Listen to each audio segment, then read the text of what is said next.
welcome to the Cast-Off. This is the #1 recasting show on the internet where two contestants compete by recasting your favorite actors in movies you love. I'm your host, Craig Price. Tonight, we had our contestants recast a movie they haven't seen yet, something we've never done here at Matinee Heroes, blind recasting. And while the Suicide Squad did not do well at the box office, it crushed it on streaming.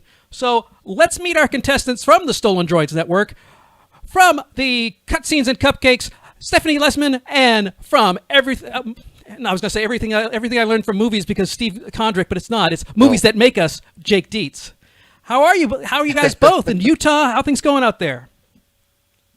Good. Is the smoke we can okay? Breathe again. Yeah. The smoke has finally subsided a little bit. Yeah. Well, let's start off with the newcomer, Stephanie. How are you? Welcome to the show. Thank you for coming on. Thank you. I am so good.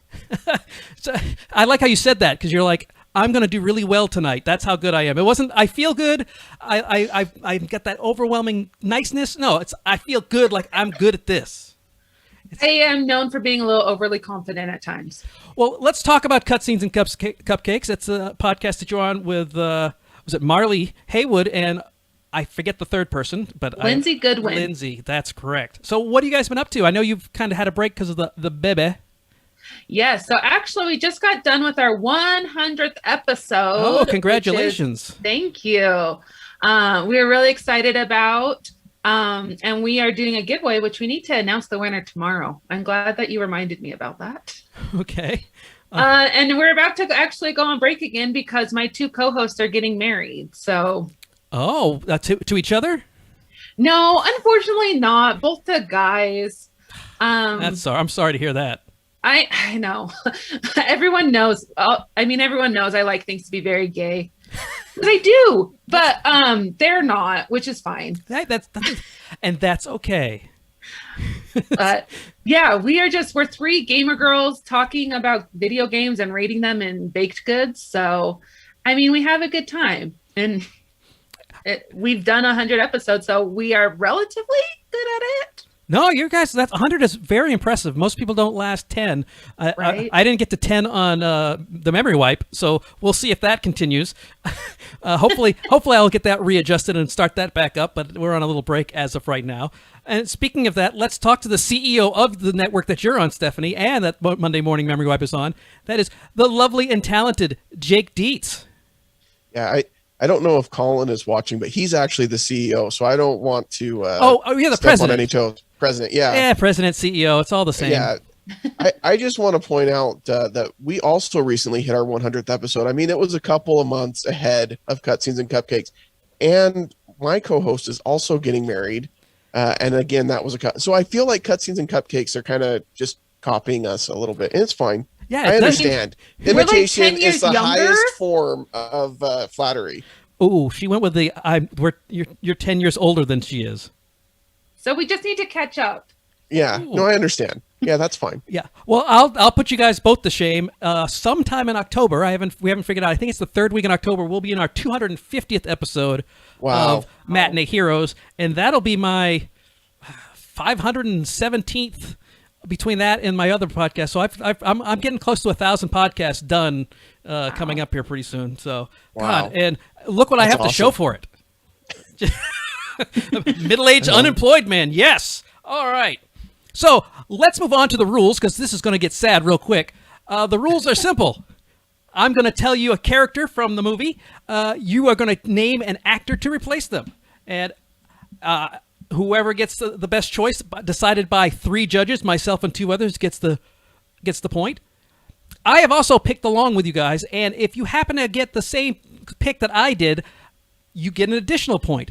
Now, sometimes the best choice and my secret selection are the same. Let's be honest, all my choices are the best choices, but the other 2 judges sometimes have less than quality picks, and so they go with other people. So sometimes you can get 2 points if you start to feel like you're slipping behind.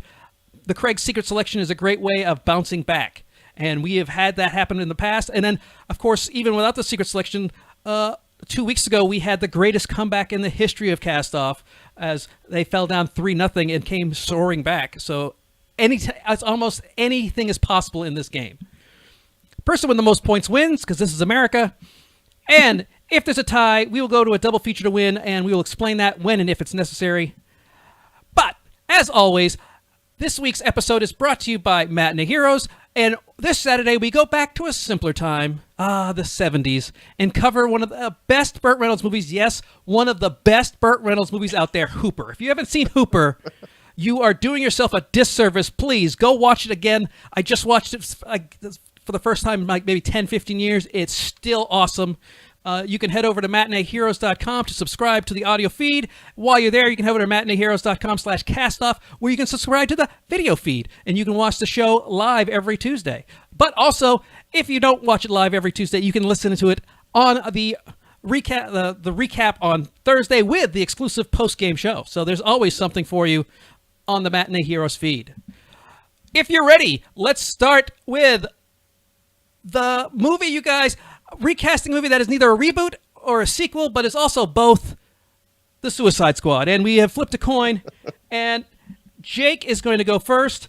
Jake, we start off with the great and wonderful Margot Robbie as the beautiful Harley Quinn, and who has an amazing fight sequence in this.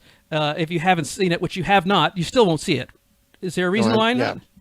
Well, it's just not a movie that's on my list of movies to see. My favorite quote about the movie came from my co-host Tracy Mangum, who said it's the most non-Jake movie that he's seen in a long time. So, it's just not the violence and the crudeness and everything is not usually what I go for, being a family guy like I am. So, but that's okay. I'm excited that people are enjoying it. I think that's great because that means they'll make more comic book movies, and I always like to see those succeed. So I think it's awesome. Well, I think you should try to go see it, maybe first by yourself, and then maybe one of the kids might like it. I don't think so. There's enough gore, because I don't really think it's, as far as the sex stuff is, it's not that big a deal. It's even the penis jokes are not that big a deal. It's because I know that we were talking about that one as well. So who do you have? Yeah. Let's get to Harley Quinn, who is the franchise as far as DC is concerned. Who do you have playing a woman who has come up from the ashes of her relationship with the Joker to be her own woman? Yeah, when you sent us the list of who we were casting, you challenged us to go old. I don't know why. I didn't say old. I said old school. Let's be nice. Old school. Yeah. And Maggie Smith. Yeah, no, not that old. No, old school, correct. And so I went with Margot Robbie is the it girl right now. I went with an it girl from the mid '80s. I went with Elizabeth Shue. Yes, she is 80s it girl. I like it. You must have been studying up. Obviously, she was in The Karate Kid. The Adventures in Babysitting are great. Where the first appearance of Thor, played by Vincent D'Onofrio. She was in Cocktail, the Back to the Future 2 and 3s, and of course we saw her in CSI. Now you can see her on things like The Boys. She has been great from day one. We did Absolutely. We did The Karate Kid on the podcast a little while ago, and it was one of her first movies, and we realized, she's been great forever because she's awesome in The Boys. So she's been 100% since day one. So that means, Stephanie, you've got to go up against the 80s it girl. Everybody loves Elizabeth Shue. Who do you have as Harley Quinn? So funny you should say she's like living her best life, being badass, because in my mind, Margot Robbie, or Harley Quinn herself, I told you I like gay things. She's like living in like New Jersey with Poison Ivy, just living her best life. So you're going with the animated Harley Quinn. Yeah, on a farm, raising some like kids from Harlem who need the help. Anyways, that's my picture of her. Joker be damned. But I chose Florence Pugh. Florence Pugh, which despite her last name is someone worth seeing. She does not stink at all. She is very good. She's known for spunky younger sisters like in Little Women and Black Widow. She was in that horror that apparently was a horror movie, Midsummer, which I have not seen. And then this, something I did not know, she was in a very short film that was on Netflix, Father of the Bride 3-ish, which was a sequel to the Father and the Bride movies. I did not know that. I didn't know that either. Yeah, so you learn something new every time you watch the cast-off. That's what we hope to do, is entertain and enlighten. So let's go to the scoreboard. Elizabeth Shue versus Florence Pugh. Hey. I could have gone Hey, with we rhymed. I could have gone with Lucy Liu, but I didn't. I picked Helen Mirren. Helen Mirren from the 70s. I think this is all my things are going to be in the 70s. And so the judges decided Florence Pugh because she is new. All right. Yeah. Wow. Lots of rhyming tonight. Yeah. I like it. I don't know what we're going to do. Now we get to someone who's not quite the same character as Will Smith's Deadshot, but let's be honest, is pretty much the same character, Bloodsport. Played by perfection by Idris Elba. He was great in the movie as well. They make jokes about that in the movie. Right. Because he does exactly the same thing. So, Stephanie, who do you have playing Deadshot or Bloodsport or Deadsport or Bloodshot? I went with someone who plays a really good, like, dark bad guy type person, but with a heart of gold, I believe. I went with Mahershala Ali. Mahershala Ali. Yes. Yeah. Mahershala is fantastic. Known for strong, smart characters like in Moonlight, Green Book, Hidden Figures. He was fantastic in True Detective. But he's one of the few people who's actually done a Marvel show as, I guess he was one of the Snake guys, Copperhead or something like that on Luke Cage, but he's going to be Blade in the movies. So he's all over the place. So that leads back to Jake. Jake, who do you have playing Deadsport or Body Double or Black Superman? Yeah. So I went old school again, and I wanted somebody who could be tough, a little militaristic. I went with Louis Gossett Jr.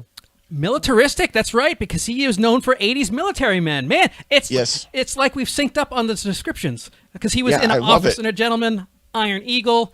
We did Enemy Mine on the podcast. He was in The Punisher with Dolph Lundgren. I did not know that one. And of course, the most recent thing he's been in is The Watchmen, which he was wonderful in. Yes. But he is definitely old school. So you went 80s old school. So that's and she went anybody who's not in a movie this weekend. So I like she's going different old school. Yes. And she's apparently 10 years younger, so her old school is different than our old school. Yeah, her old school is very different than my old school. Yeah, and if you did mostly 70s, Craig, we will not match up at all. I know, because if it didn't happen after 9/11, you don't know what's going on. So I mean, that's not incorrect. Well, Louis Gossett Jr., I went with Richard Roundtree, who you probably have no idea who that is, Stephanie. You should really look that up. He was an amazing actor of the 70s and 80s. The judges decided to go with Mahershala Ali. So Stephanie, going with the more recent, jumps out to a 2-0 lead. Well, next is the overly patriotic Peacemaker, who I can tell you 100%, if he was real, he would have been at the Capitol on January 6th, played by Jim Varney impersonator John Cena. So Jake, who do you have playing the Peacemaker?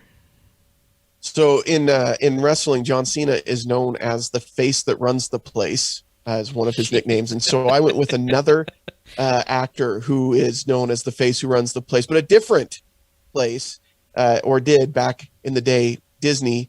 But I went with Kurt Russell, and I was thinking like Snake Eyes type Kurt Russell from Escape from New York. And anyway, I think he'd be brilliant in a role like this. I understand. Who that is. Yeah, he's the Disney kid done good, because he was in the Computer that Wore Tennis Shoes and all those Disney movies, and then he became a man when he just started doing used cars and Escape from New York. And he's so cute. He is so cute, and Wyatt looks just like him. It's crazy sometimes in the Falcon and Winter Soldier when he'd turn his head just a little bit and he'd be like, "Oh, that is Kurt's kid." Oh, it's creepy. So Stephanie, it's going to be difficult because Kurt Russell is one of the most beloved actors ever in Hollywood. So who are you got to beat Kurt Russell? Okay, I also chose someone who I actually know Jake will love. Oh, boy. And I actually really love this choice, so I don't care who wins. I mean, either wins, but I will win in my heart. And that's really what we're doing here, is not winning in public. It's winning in your heart. I went with Terry Crews. Now, Terry Crews, everybody loves Terry Crews. Jake, you love Terry Crews, right? Oh, absolutely. Who doesn't? Yeah. Known for his pulsing pecs. You can't ever watch anything without him doing that. Obviously, in the Brooklyn Nine-Nine, He was the president of the United States, brought to you by Taco Bell in Idiocracy. Apparently, he was in Terminator Salvation. I didn't realize that. But he did have a cameo in Deadpool 2. He's great. I think this is probably the best competition right here, this two, between the great Kurt Russell, the great Terry Crews. I went with Joe Piscopo. Because if you remember Joe Piscopo, they were right before the end for him, he started to bulk up. So, Stephanie, you'll have to Google that. I will. Oh, kids today. The judges discussed it, and you got to go with Kurt Russell on that one. So Jake gets a point. That's fair. Well, now we get blown out. Yeah, no, it's not going to be a blowout now. Well, it could still be a blowout, but it's not going to be a shutout. Yeah. Ad's bad. Next, the guy who's the government leader of all these ragtag criminals, Joel Kinnaman's Rick Flagg. Only one G, otherwise he'd be Stephen King's devil, Randall Flagg. So we'll start with Stephanie. Stephanie, who do you have being the leader, the guy in charge? Okay. You needed someone a little militaristic, kind of badass, but with a heart of gold. Also, there isn't like overt flirtation between him and Harley in the show, but there's like some like glances, a little like suggestion. And so I feel like my pick goes really well with that. I went with another Brooklyn Nine-Nine character or actress, Stephanie Beatriz. Yes, absolutely. I will say that Harley flirts with everybody, including Flula Borg, the javelin guy. So I don't know. That's true. She flirts with everybody. Known for her cool, distant characters like in Brooklyn Nine-Nine. She was in The Heights that recently came out. I saw her as she is Stephanie. It is Sofia Vergara's sister, who is always going after Jay in Modern Family. And then she made some appearances in Pee-wee's Big Holiday and Reno 911. She's very funny. Absolutely nothing like her character on Brooklyn Nine-Nine. But I think her character on Brooklyn Nine-Nine is fantastic. So somebody was watching Brooklyn Nine-Nine while they were recasting. Always. Well, I mean, that's fine to do, I think. Always appropriate. So, Jake, who do you have? I went in a totally different direction than Steph, and kind of staying with my old school theme. Rick Flagg, I kind of felt like he was being put up there as kind of the least villainy of the villains in the Suicide Squad, and kind of almost kind of the poster boy for the Suicide Squad in some ways. And so I went with someone who does always have a heart of gold. I went with Christopher Reeve. Christopher Reeve. I believe young Christopher Reeve. Yeah. Yeah, I tried. But you know how hard it is to find a color photo of him, young, because what a handsome guy he was. So Christopher Reeve, known for being a Superman. In fact, so super that Stephanie's son's middle name is Reeve. That is very true. And I think that's fantastic because he's wonderful. I did have a chance to meet him. He was such an amazing guy. That's cool. Yes, it was after his accident, but he was still a very inspiring gentleman. In the Superman movies. Now, these two movies, if you have not seen, go see Death Trap now, which is a great movie with him and Michael Caine in the 70s. And then Noises Off in the 90s. That is a great farce. But, of course, he still did the drama like nobody's business, The Remains of the Day and Rear Window. Great choice there. So we've got Stephanie Beatriz, Christopher Reeve. I went with Timothy Oliphant, my only non-70s. I figured if you need somebody who's military, go with the go-to marshal, Timothy Oliphant. And the judges went with Christopher Reeve. Oh, you've got to go with Christopher Reeve. Yeah, it's not fair to go up against Christopher Reeve. No, it's not. Juilliard-trained actor, handsome, buff, can do everything. Yeah. Listen, the pick was there for you too, Steph. You could have picked him. I know. It should have been obvious to me. Well, now we get to the HMOC, the head mother in charge, Amanda Waller, and quite frankly, to have someone as evil and vile as Amanda Waller, you have to bring in an Oscar winner like Viola Davis because this woman's a psychopath, and Viola is awesome as the woman in charge. She knows what she's doing. So we'll start with Jake. Jake, who do you have playing the head cheese? Yeah, so I wanted to continue the old school theme. I know that Amanda Waller is a badass. Like, you just know that about her, and that she is, she's in charge of the whole thing, right? And so I went with Pam Grier, who also plays characters who are constantly in charge. So absolutely, just awesome. She was Foxy Brown and Jackie Brown and Larry Crown and Fort Apache and the Bronx Brown. And I was trying to rhyme. And Mars Attacks. She is awesome and perfect for the role. Good job. I like that one. That's one of my favorite picks right there. When I saw that one, I smiled. So, Stephanie, who do you have? Yes, you had to go with someone badass. And Amanda Waller is very evil for being on the good side. Oh, yeah. She's psychopath. Good side. And so I went with someone who my favorite quote from anything she's ever done is "Screw beauty. I want to be known for my brains." And I feel like that's very on point with Amanda Waller. And I went with Sandra Oh. Which is ironic because she's also very beautiful. So she is gorgeous, yeah. So when you go, I want to be remembered not because I'm beautiful, well, that's like a humble brag. That is kind of true. But obviously she well known in Grey's Anatomy, and now she's in Killing Eve. Don't get between her and a helmet from Sideways. She was in the Mr. Bean movie. I did not know that. And Hard Candy. So she's very good. Two top-notch actresses. Pam Grier, Sandra Oh. I went with Christine Adams from Black Lightning? She's a great actress. She's in a lot of sci-fi stuff. She's kind of more of a sci-fi network staple than she is. She should be in better movies, but she's not. The judges decided to keep Jake String alive. He has gone back from 2-0 to take the lead 3-2. And we have a game. Yeah. So now, this is intense. Finally we get to the actual bad guy, played by, chef's kiss, one of my favorite actors of all time, Peter Capaldi. Not playing a sweet guy like Doctor Who. He's going back to his Malcolm days in the thick of it without the F words. Where he's playing just a evil guy, and I love it. He was great. So, Stephanie, who do you have playing Peter Capaldi's The Thinker? Okay, this one was hard for me because so I went with Hugh Laurie, which I felt was kind of a conservative pick. But I also think he's very, very good pick. And watching the movie, I felt very good about this choice. Yeah, Hugh Laurie, especially on House, was known for never getting it right the first time. It was always lupus, and then he would find out how it wasn't lupus. Because I loved House, but you had to wait until at least the half an hour to find out what they really had. He showed up in Spice World, Stuart Little. One of the best movies of all time, Spice World. Yeah, okay, sure. I'm not sure that bodes well for the other picks you've got going here. He was in Holmes and Watson, which I did not see, but I can't believe he was in that. But he's great in, what is it, on HBO? He's got like it's like The Avenue or The Fifth or something. It's the spaceship show where they're all on a space cruiser, and he plays the actor who's pretending to be the captain. So Jake, who do you have going up against Hugh Laurie? And it cannot be Stephen Fry. Oh man, that would be awesome though.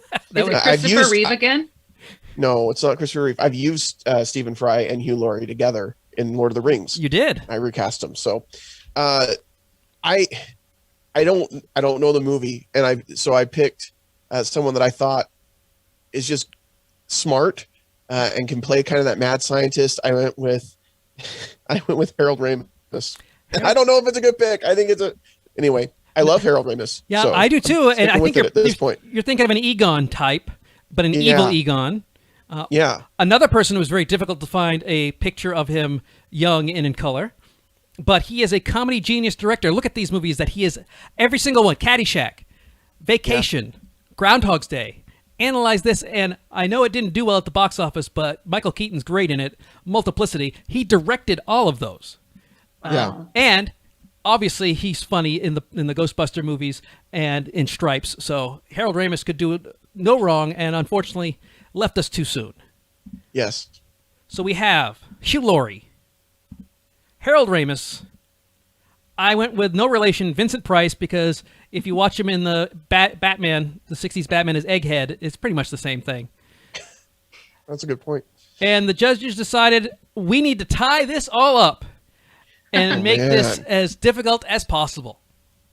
So we are tied 3-3 as we go to our last character, and that is Polka Dot Man and his mother issues, played by David Dastmalchian. I don't know how to say his last name. Dastmalchian. I can't help you. Yeah. He is great in this movie. He plays a guy who, I guess this is like a rash or some kind of, twice a day he has to shoot these things out of his body or he has a problem. And the only way he can do that is if he thinks that other people are his mother. So there's a great scene in it where everybody's his mother. It's really weird and wonderful. Fantastic. So we'll start with Jake. Jake, who do you have playing the Polka Dot Man, which you have no frame of reference because he's never been in a movie before? Yeah. So I went a lot off of looks. I heard that he was a character that people enjoyed a lot more in the movie than they thought they would, basically because nobody really knows Polka Dot Man.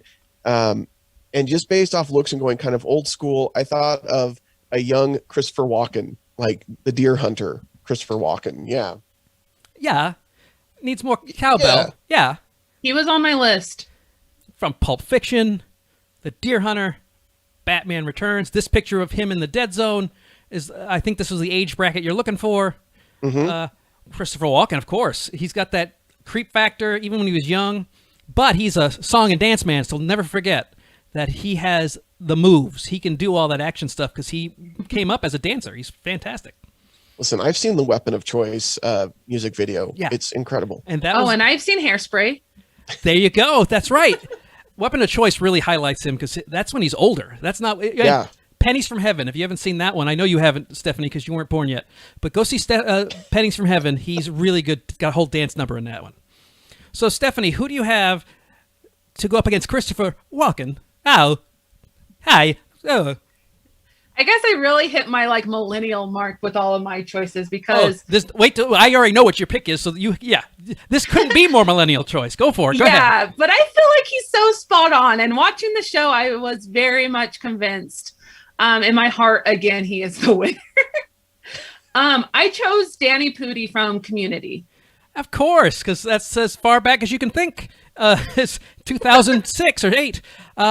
Known for being on DuckTales, Larry. He's great in DuckTales. I don't know if you saw that clip with him and Larry King, and Larry King was asking about all this money stuff, thinking that he's a millionaire, and he's like, Larry, I'm on DuckTales. I don't know what you're talking about. I'm not rich. I'll have to look that up. Yeah, it's great. A really good interview, yeah.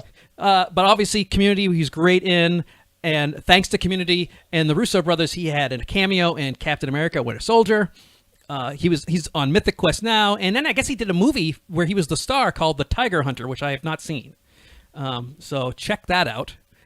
So we have a tie going to the end. We've got Christopher Walken. We've got Danny Pudi. Now, if I have picked one of these two, that's a huge advantage for anybody going in, because then the other person has to actually get the one, and God forbid it's a double deal. But I went with Rick Moranis, which guarantees someone is going to win tonight. There will not be a tie. There cannot be a tie. There will not be a tie. And we'll find out who will win right after this when we talk about the cast-off. Hey, we need subscribers. Oh, we need subscribers. We're at 59. We need 100 to get our custom URL. So please go to matineeheroes.com/castoff. Find the link to the YouTube, because if I told you the actual YouTube URL, anybody who's dyslexic, you're done. I give up. So please go there and subscribe. Send it to your friends and have them subscribe. Create fake accounts and subscribe. I don't care what you do. Just get us to 100 so we can have our custom URL. But if you're going to subscribe, you can also subscribe to the podcast itself. And if you do that, a review would be great. We could use some reviews. We need help. The show needs to be out there. So even if you love this show, you love the main show, Matinee Heroes, either one, it's all on the same feed. So please, go to your favorite podcatcher, subscribe, like, or follow. But please, whatever you do, leave a review. Let's get back to the show where we have high tension, high drama, or as Christopher Walken would say, drama. We've got high drama. And Danny Pudi would just look at us and blink. So we've got Christopher Walken, Danny Pudi, both quality picks. Christopher Walken has been an Oscar contender, wonderful guy. We love him more and more. In fact, I was going to use a picture of him from the Continental, where he does the Saturday Night Live sketch where he looks into the camera and talks. And Danny Pudi, I wish Danny Pudi was doing more stuff acting-wise. He really does a lot more voices now. Mm-hmm. He's very active on TikTok. Well, there you go. So's my niece. They're probably making the same amount of money. So the judges conferred, and they hemmed, and they hawed, and they decided Danny Pudi. Woohoo! And Stephanie wins. So Stephanie, you get today's final thought. This is a chance for you to say anything you want to the world. So Stephanie Lisman, what is your final thought? There's so much pressure. My final thought is this movie was good, but we need more Harley Quinn. We need more badass female superheroes. And I guess that's my final thought. Well, is give me more women. I'm married to a man, but give me more women. Yeah. Yeah, my wife would say the same thing. She's been married to me, but yeah, believe me, she'd rather have a lot more women on what to watch, to do stuff. Ratcatcher 2, maybe we'll get her own spin-off show. She was good in that. But of course you don't like rats. She was good in that. I do not like rats. Well, next week we're doing something a little bit different, and that is our live show was recorded at Houston at Comic Palooza, but there's no video of it. So Jared McClellan went up against Liz Cerna, and I have put it all together in a PowerPoint video to simulate the show, and hopefully you'll watch it as we recast The Mandalorian. And the cast of The Mandalorian was there. Ming-Na Wen. Who else was there? Ming-Na Wen. Giancarlo Esposito was there. Katie Sackhoff was there. Carl Weathers was there. So they're not on the show. When I keep saying they're there, you make it sound like they're guests on the show, but they're not. But so this will be a first-time live broadcast of a show that was pre-recorded. Hopefully you'll still enjoy it. It's something new that we've done. But if you want to be on the show, we're taking applications. Head over to matineeheroes.com/castoff/application and fill one out, and you can be on the show. Or you can just email mhcastoff@gmail.com, and guess what? I'll email you the link to the contestant application. You can't get out of it. I think Stephanie may be the only one who hasn't filled out the application. That's only because we're on the same podcast network. Everybody else, even when they were, still had to do it. So you lucked out somehow, Stephanie. You can go to the Cast Off Show on Twitter. You can join the Facebook group. Please head over to matineeheroes.com/castoff to subscribe to the YouTube, or you can go to the twitch.tv/matineeheroes to subscribe there. Wherever you go, however you consume this, please subscribe and review. Special thanks to additional judges, last week's winner, Liz Cerna, who's actually on next week's episode. And, of course, our regular co-host who fills in for Alan, Brendan Agnew. Always a pleasure to have him on the show, and hopefully he will be back soon. It's just that it's between birthday month this month. We're doing our Patreon month next month. We hopefully will see Brendan sometime before Thanksgiving. Always good to have him on. Well, on behalf of today's winner, Stephanie Lisman, and today's not winner. You're not a loser, Jake. You're just not a winner. Thanks. You're a winner in your heart, right? That's right. I am Craig Price, and you have been watching the Cast Off. We will see you next week.